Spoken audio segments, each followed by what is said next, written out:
James smiled when I questioned him about why he had created a family card for his in-laws, responding, "They should receive a family card since they are my family, right? Have an issue with that."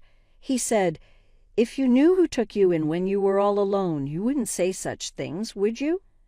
His audacious tone caught me off guard because I had never heard it before. Was James this way all the time? He went on, "I'll consider you a member of the family if you're grateful, and do more for my family. You act as though you're on trial till then." The concept of a trial period in marriage was new to me. In other words, you're not yet a complete member of the family, James continued. You can leave at any time if you don't like it. Right now, there are just the 6 of us in our family. I was surprised. I quickly moved out and canceled all of our joint credit cards after that. I'm Olivia Cook, and I'm 30 years old. I work as an independent illustrator. Prior to starting my own business 5 years ago after getting married, I worked as a designer for a large advertising firm. I work from home now. I was raised by my maternal grandparents after my parents passed away in an accident when I was a small child. For college, I returned to my parents' flat close to the city center, where I have been ever since. At the Italian restaurant where my husband James worked, I got to know him. My coworkers and I frequently visited because it was a pleasant establishment with affordable costs and delicious meals. That's when everyone started talking about James, the attractive waiter. He was handsome indeed. I could understand the managers joking that many of the regulars come especially to watch James. I will admit that I became a fan of James since I found him to be incredibly cool. For some reason, he stuck out. We grew closer very fast, and before long, we were referred to as a couple. We ended up getting married, which surprised me. I seem to have been in a stupor at the time, and I don't recall much of it. I was married to a man I was referring to as my husband when I finally woke up. However, I was thrilled when James and I got married since I loved him then. I left the company where I worked as a designer and began working on my own. The parting was amicable, and I carried on with the same type of work, but independently. James continued to work various hours, even late into the night at the Italian restaurant. Since working normally became difficult, I made the decision to pursue my lifelong dream of working independently. Olivia, that's a smart concept. You'll find it easier, and it's wonderful to continue doing what you enjoy. James agreed with my choice. That was the start of our married life. We opted not to have a wedding ceremony and simply registered our marriage because neither of us liked ostentatious things. We only had a brief encounter with each other's families. James went to work, and I worked from home and did the household chores. Our schedules were irregular, but we kept in touch and waited to have meals together when we were both home. It was a happy, simple life, and I thought, marriage is nice. But about a year after we got married, everything fell apart. "My family wants to come over. Is that okay?" James asked one day. "Of course," I said. "It's fine." I had only met and briefly talked to James's family at our initial meeting, so I thought this was a good chance to get to know them better. Having lost my parents at a young age, I always admired James's large family, but when his family of 5 arrived, I was left speechless. "Hey, which room is mine?" his sister asked as soon as she walked into our house. James's sister, who is 35 years old and 3 years older than both James and me, worked at a local supermarket. I was shocked by her rude behavior, so different from the polite greeting she had given me when we first met. James's 22-year-old sister was also there, but she was quiet and just stood there without saying a word. I remember she barely spoke when we first met. Hurrying by James's sister, I showed the 2 sisters to the guest room and James's parents to the room that used to be my parents' room. It was the only Japanese-style room in the apartment, so I thought it would be best for them. After settling into their rooms, James's sister announced, "Well, since we're going to be living here together, you better start serving our family properly." I was confused by what she meant, but when I looked at James for help, he just laughed in a way I had never seen before.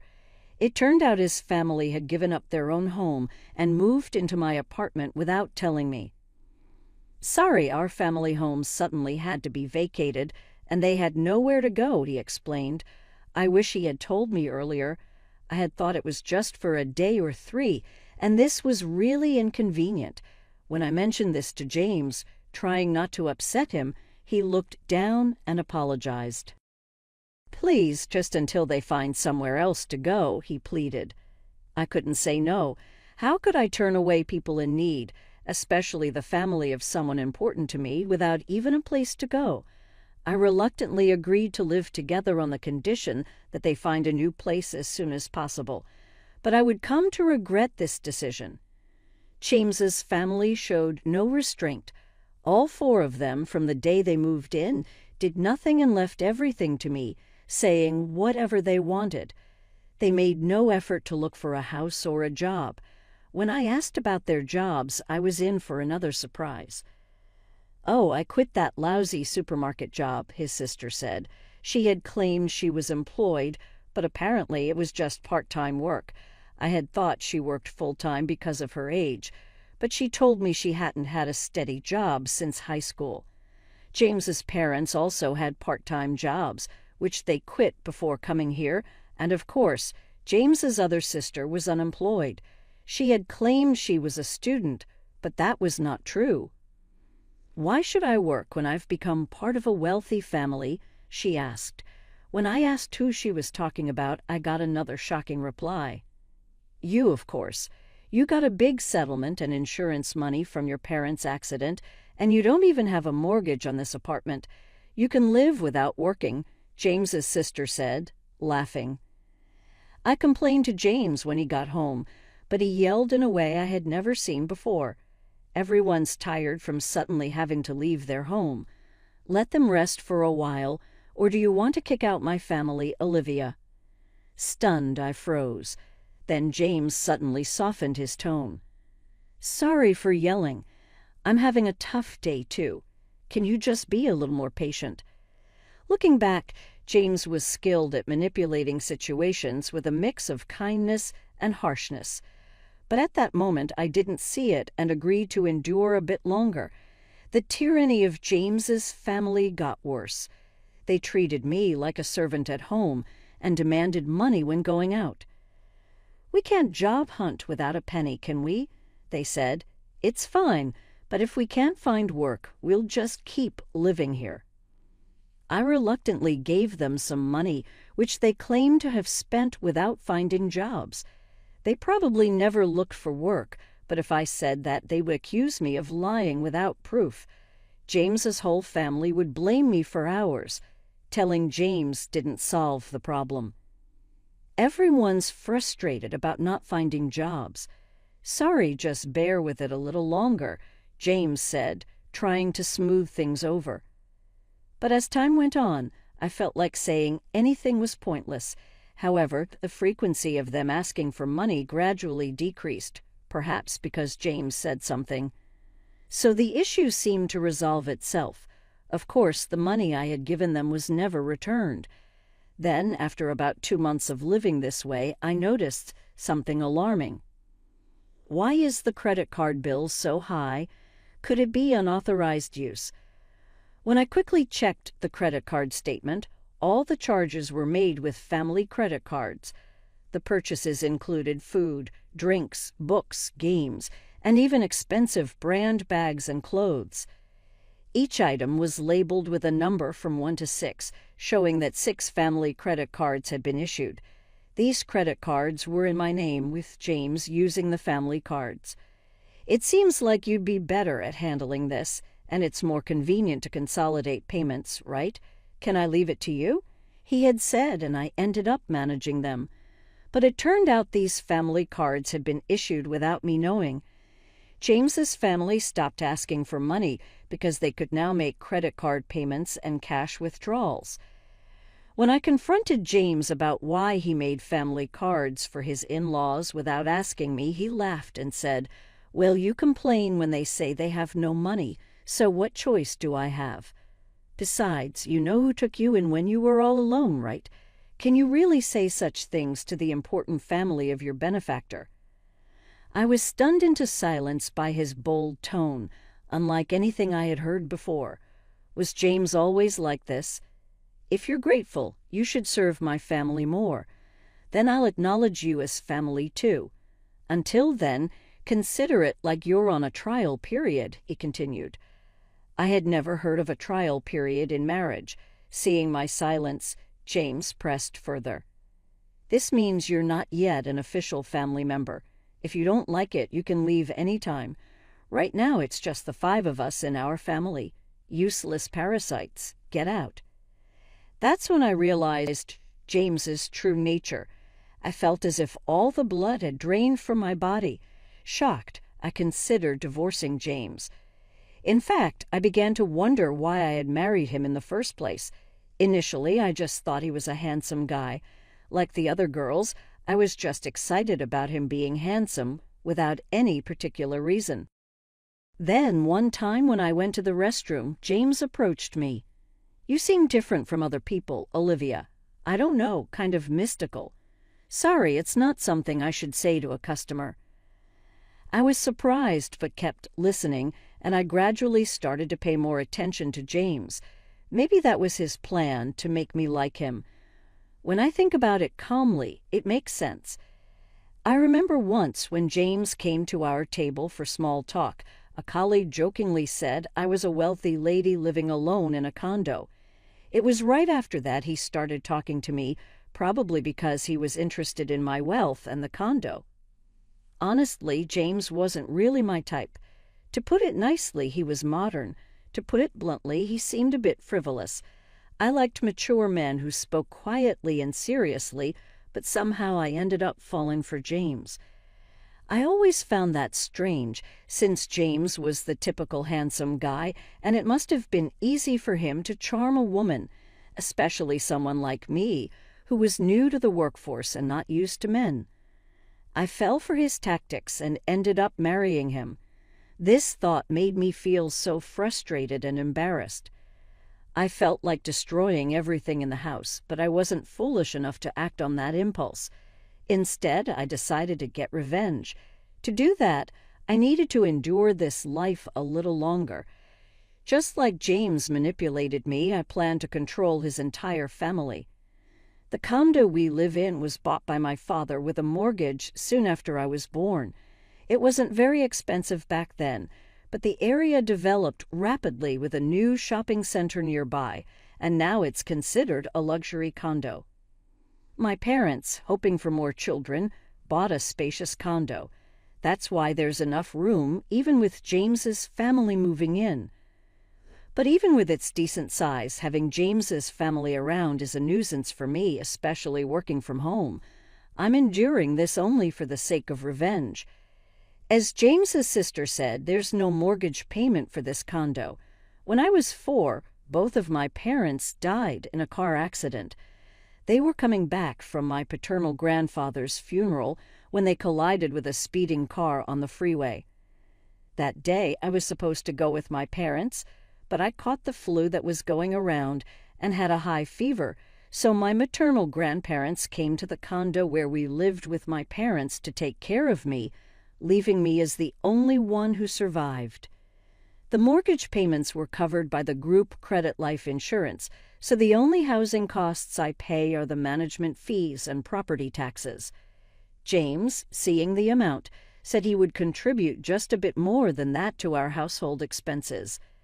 There's no mortgage, so if I put in that much, we should manage with Olivia's income, right? We'll each use our own earnings for personal expenses. Sounds good, doesn't it? I agreed, thinking maybe he was right.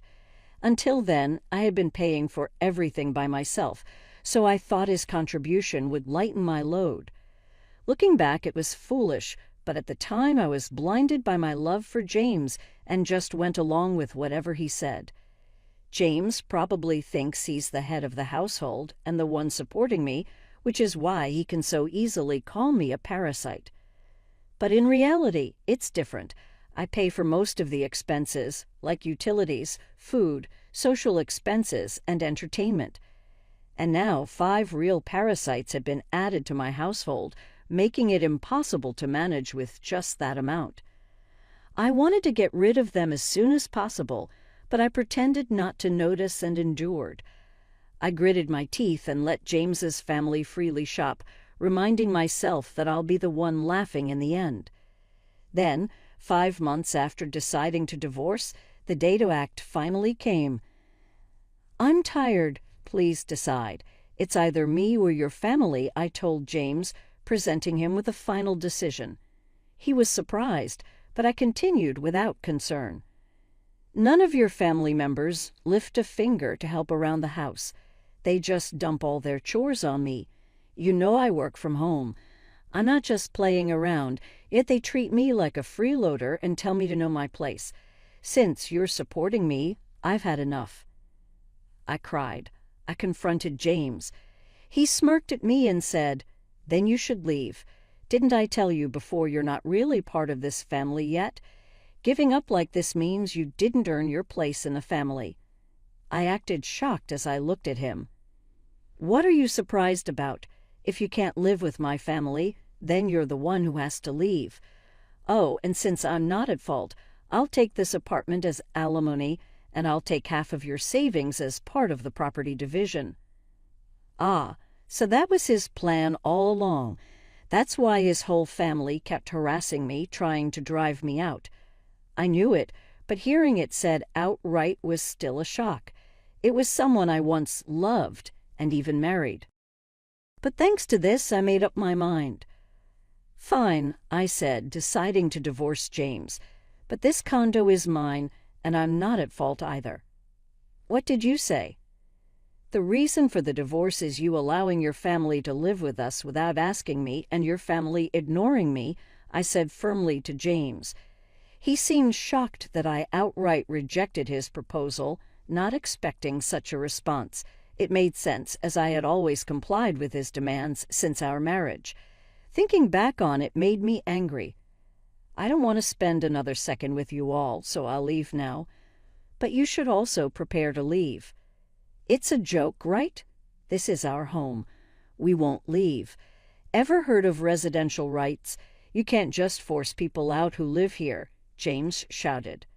Ignoring his ranting, I left the house and went to my grandparents' place.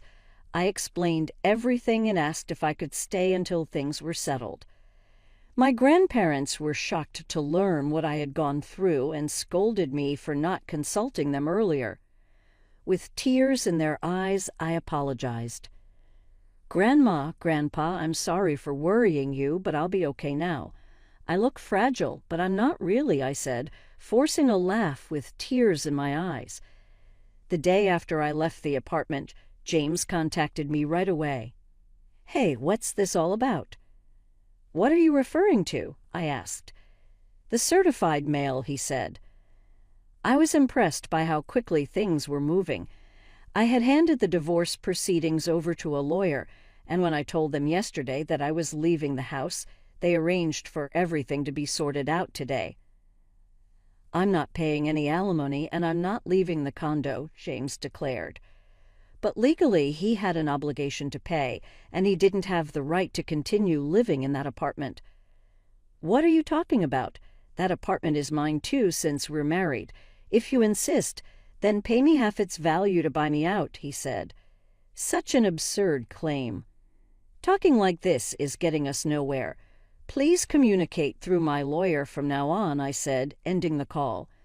I knew he would probably call again tomorrow, but I had no desire to talk anymore. As expected, he called the next morning. "Hey, what's this all about?" he repeated, showing no creativity. "What are you referring to? The card's not working.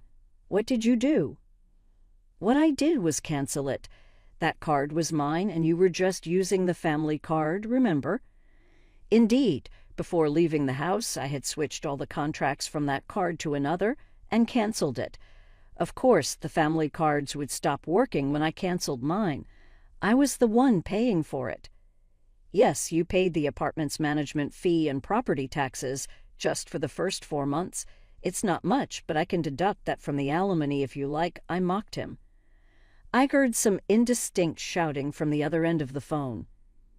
That's right. James only paid the agreed amount for just 4 months. He made various excuses about the store and whatnot, always finding a reason to ask me to wait, but then he stopped paying altogether. If he forgot and thought he was still paying, that's some poor memory. But I didn't care anymore. He's someone I'm cutting ties with. His memory doesn't matter to me. That's the situation, so please pay your half of the living expenses I've been covering. I've kept a detailed record of our household expenses, which I'll use as evidence to fairly divide our savings. It's marital property, I demanded. Yes, I understand. Let's split it accordingly, he agreed. He ended the call with a reminder not to forget. A few days later, I got another call from him using the same line. I realized they lacked not only memory but also vocabulary. What do you mean by the split of shared property? Why is it 0? You must be rolling in cash from your parents' insurance and alimony, he said. Ah, so that's what they were thinking. I patiently explained that my savings before marriage weren't part of the shared property, and since we had no savings after marriage, it naturally amounted to 0. Don't lie to me. If you think I'm lying, why don't you consult with someone? From now on, please communicate through my attorney. I won't be speaking to you directly anymore. Goodbye, I said, then hung up the phone and blocked James's number. 1 month after I left the house, James and his family finally moved out of the apartment, not because they had a change of heart, but because they couldn't sustain their lifestyle. Naturally, James's income alone wasn't enough for a family of 5. They were used to shopping extravagantly with my card. Telling them to cut back now was impossible. I had let them use the card intentionally for this, knowing it would come to this. His family started pestering James for shopping money, and when he refused, they began stealing from his wallet. Even when James got angry, they blamed him for kicking me out. To top it off, the electricity, gas, and water were all shut off. Of course, I had arranged for that since I didn't plan to live there for a while. James tried to get the utilities restored immediately by phone, but the house was in my name, so no one else could reconnect them if the owner had them stopped. During the hot summer and early fall, his family couldn't handle the extreme heat and eventually left the condo. Where they went, I neither know nor care. James tried to stay until the end, but he eventually gave up because there was no electricity and he couldn't bathe. The divorce proceedings went faster than expected, not because James had a change of heart, but because he made mistakes. He cheated on me while we were still married, or rather, he started making moves on someone, thinking he could kick me out soon. He boasted about owning a luxury apartment in a prime location downtown, using it to attract young girls. It's surprising he did this while his family was around, but he had a history of such behavior, so they didn't mind. Before leaving, I had installed cameras in several places in the house, which captured all the evidence. Maybe he underestimated me, but he really did disrespect me. He brought his family into my home without my permission, made a family card, and left me the bill. He kicked me out and he cheated on me. For all of these, I sought alimony and a sizable payment. James paled at the sight of the sum and frantically begged for reconciliation, but I had no such plans. I took whatever I could obtain and forced him to borrow as much as I could from his business because I knew he couldn't pay. He grudgingly accepted my demands after I threatened to sue him for fraud with the family card. I hope he makes every effort to settle his loan. The divorce is finalized, and I'm still staying at my grandparents' place. I haven't decided what to do with the apartment yet. I may sell it. Since my parents died when I was very young and I don't remember them, along with everything that has transpired, I thought they would understand if I let it go, even though I valued it because they left it to me. I'm getting more work as an illustrator. It's a nice time for me to live alone again, though. While I'm staying at my grandparents', I can work perfectly well. I'll rely on them for a little while longer before moving on with courage. I won't be duped by a man who is just attractive the next time. I'm looking for someone with whom I can share my life.